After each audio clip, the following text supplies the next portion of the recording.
Well, not very often you don't get a video on Monday morning. I just didn't really have a whole lot to talk about, right? We didn't race anything on Sunday anywhere. I talked extensively Sunday morning about the races we had on Saturday. Somebody said you didn't talk about Blue Ventura. I said I did talk about Blue Ventura in depth, actually. The scope wasn't that bad after the race of Blue Ventura on Saturday. And quite frankly, it was one of two things. First thing would be tying up. Secondly, we would be just raced him hard, and Blue Ventura put up the white flag.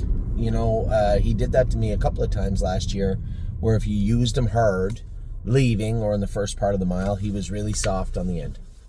So I can't really say which it was. Maybe it was a little bit of both. I'm not sure. But for sure, the issue was we closed him up, had the same snake cord on him. He was a little rambunctious going out of there. And I think Tyler just thought if he'd floated him over to the front and got a soft second half, which he did, that, he'd be fine. Not quite as good on the blower, and certainly not good when you, when you get raced hard over the quarter pole. So that's neither here nor there. It's done. Put the chain on him, right? He's not the first Heston Blue Chip that we had that wore one, I can tell you that. And it wouldn't be the first time that he actually wore one either. So I don't know what the blood work's going to come back. Well, I haven't got it back yet. Dominic has not told me yet. I'll likely talk to him tomorrow morning. But I suspect he'll be put back in to go unless something is found in his blood and just raced from mid-pack. 2, 3, 4, 5 in there anywhere is fine. And he'll settle usually when you get him in a hole. So we'll see how he races this week. Listen, if he races bad again for no particular reason, he can go right back where he came from, which would be the Meadows with Tim or Northfield here. It doesn't really matter. We have tons of options with Blue Ventura. You're going to see how fruitful they are here very soon, because Troysa, horse that just raced great, and James was actually singing his praises after the race. You know, I know that, James said he can do in that class. Well, that's great. That class goes for 11 or 12,000 Canadian, and the next class up goes for a little more, and then it starts to get a little bit hairy. Then you start getting, once in a while, you get a real good horse drop down. The reality of the situation for Troysa is he doesn't belong racing in your open company. It's unfair to the horse. He's got $12,000 made life before tonight. So he doesn't need to be racing in the non-winners of 2,500 last 5. It's simply unfair to him. So we're going to bring him over here where he's going to race in a non-winners of 2. Just to put it in perspective, he was a screaming third beat ahead in 57. His own half was what? 101 and a piece? The favorite in the non-winners of 2 tomorrow is Watch Your Mouth. Morning line. Now Watch Your Mouth's an okay horse, but Troysa could likely beat him in a jog cart. I'll take nothing away from that, just the way it is. One horse is a decently put together, middle of the road, meat and potatoes little horse. The other guy's a gigantic horse that doesn't wear a boot, gets a little warm, and can go really fast. So I think it'll be a bit of a buffet for a little bit anyway for Troysa over here. Now, assuming he gets around a half, I'm almost positive he can. Doesn't wear a boot there, and he's raced on smaller tracks in Australia, so I'm not that concerned with Troysa getting around a half-mile track. But therein lies what we're trying to do. We've been very fortunate. Last week, we had a big week. A lot of horses fit the classes great. They fit them again this week. We're looking for another good week again. My Monday was spent at the barn. I was answering emails and moving horses around and talking to Doyle Transport, talking to Harry and Dominic, calling the race office at Mohawk and just saying, hey, are you going to split the non-winners of 2 trot? And the race secretary said, yes, your horse is getting in, but the other class is going to go on Friday, where you have Never Lose Felix. So we have Oh Hell No in Thursday, Never Lose Felix in Friday. Don't really, unless they split it on Friday. I was referring to Rosetta. I want to take Rosetta over to Mohawk. Now, doesn't look like she's going to get the Mohawk for Friday. Not a problem. We'll race her in the non-winners of 2 at Northfield Park on Saturday, where she'll be 3 to 5 there also. I think she's going to start coming forward in a big way. I just want to let her stretch out and get a little more comfortable in the straightaways. And Mohawk would be a great place to do that. But if she's not going to get in this week, that's fine. What I suspect will happen is Never Lose Felix will race well. But, again, I don't want to start breaking that rule. We're going on the track at 8, 9, 10 to 1. We can bring Rosetta over there, who's going to be 2 or 3 or 4 to 1 of the numbers of 2.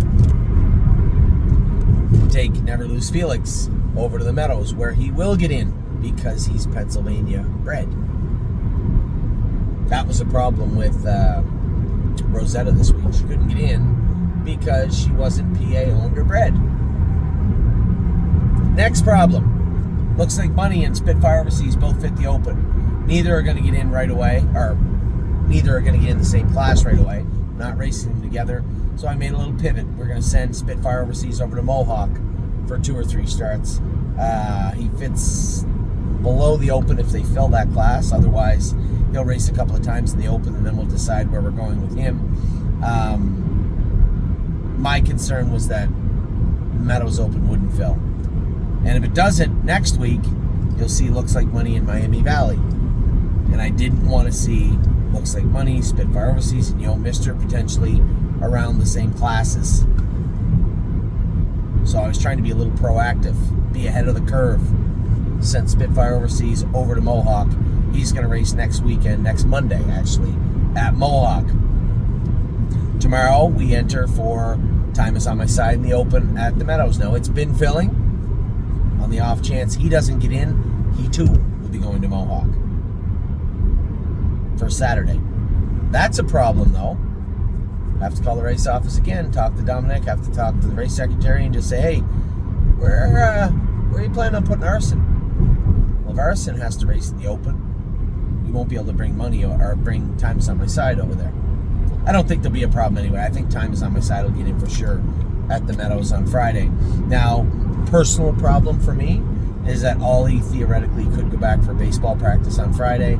I don't know who is going to be entered on Friday. Who's going to get in? Is James going to pick them up? James already told me he doesn't think he can drive Arson in the Open. He has powertrain in there. And on Monday, if they go with a straight Open, James is likely going to go with that Volo horse of Meg and Anthony Hans.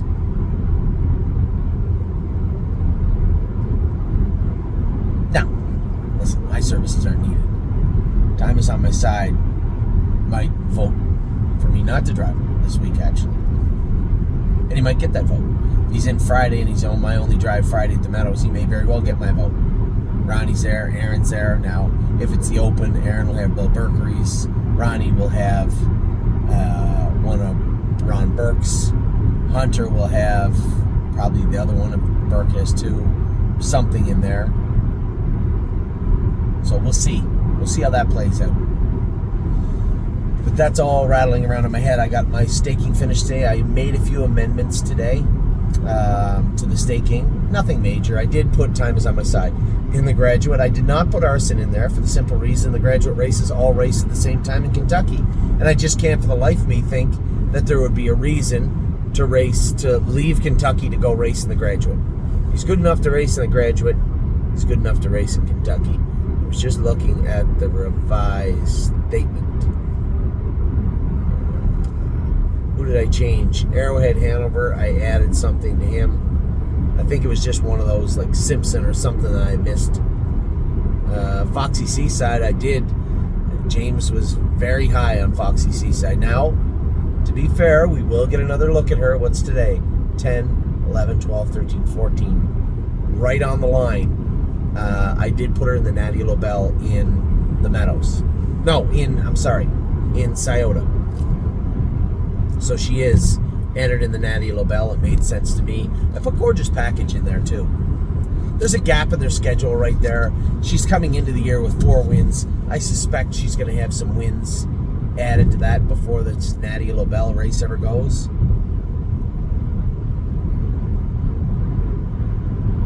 She'd have to pick it up a little bit. Well, as I say that, Foxy Seaside would have to pick it up a lot. But one looked tremendous racing the other day, and one had a tremendous 2-year-old campaign, and also is training back very well also. So those are the revisions. Foxy, Gorgeous Package, and Arrowhead Hanover, it looks like to me, are the only revisions that I can see.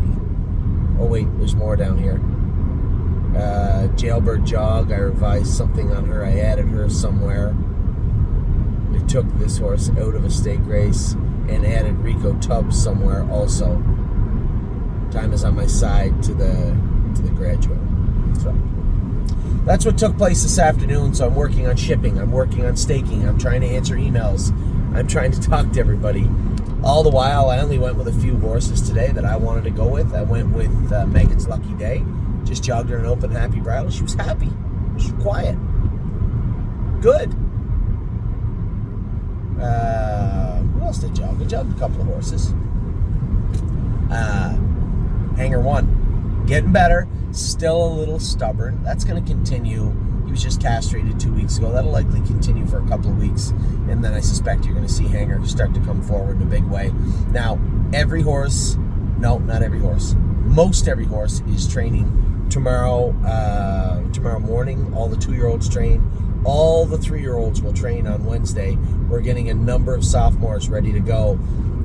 2 weeks away, I would say, Mountaineer Prince, Melisandre, maybe a little less than 2 weeks.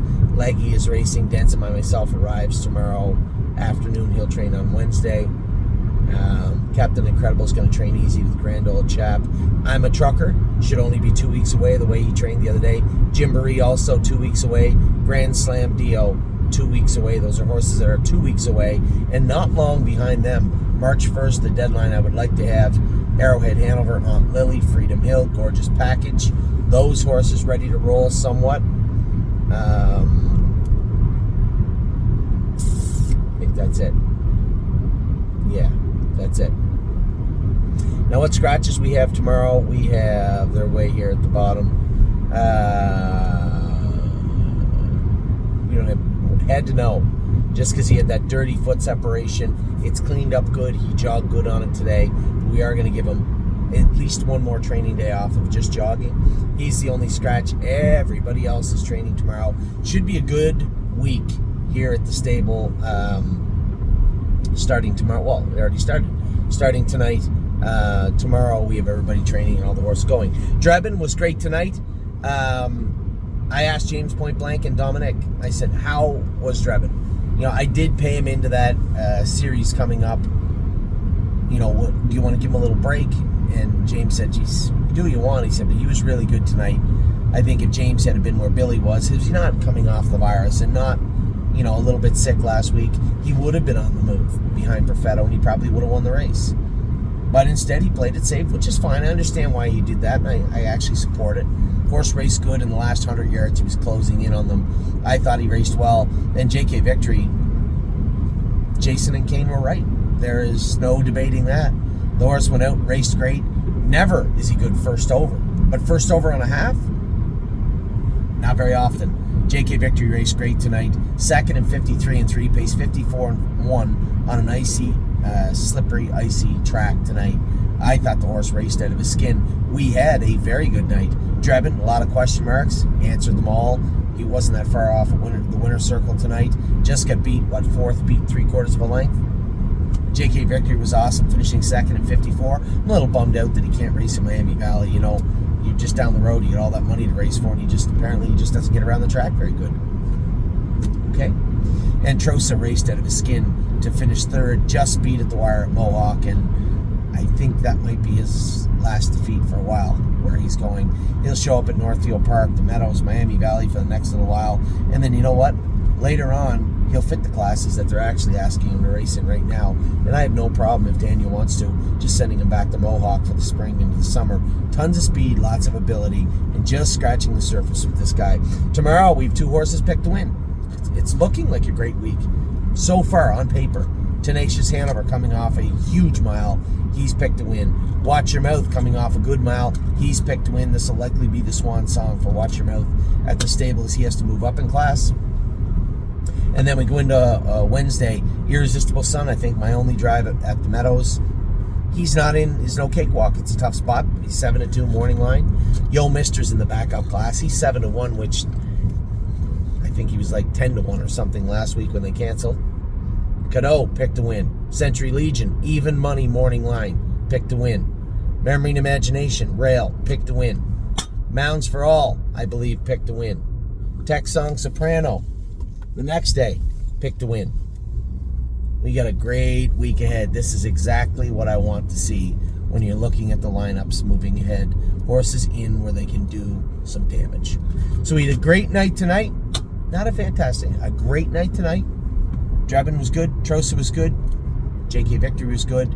Going into tomorrow, the weather looks good. A little chilly, but good enough to keep the mud and the tackiness off the track. Should be a good firm track tomorrow to train on. I'll give you guys all an update of how everybody trained tomorrow. And then on Wednesday, the sophomores start inching ever so close to qualifying. A number of them very close to qualifying on Wednesday. Speaking of qualifying, 3 Point Blue Chip will qualify Wednesday afternoon at Northfield Park. So with that, I'll let you go. I hope you guys are having a great night. It was a good night. If your horse raced tonight, you should be happy. We had a good night at the office.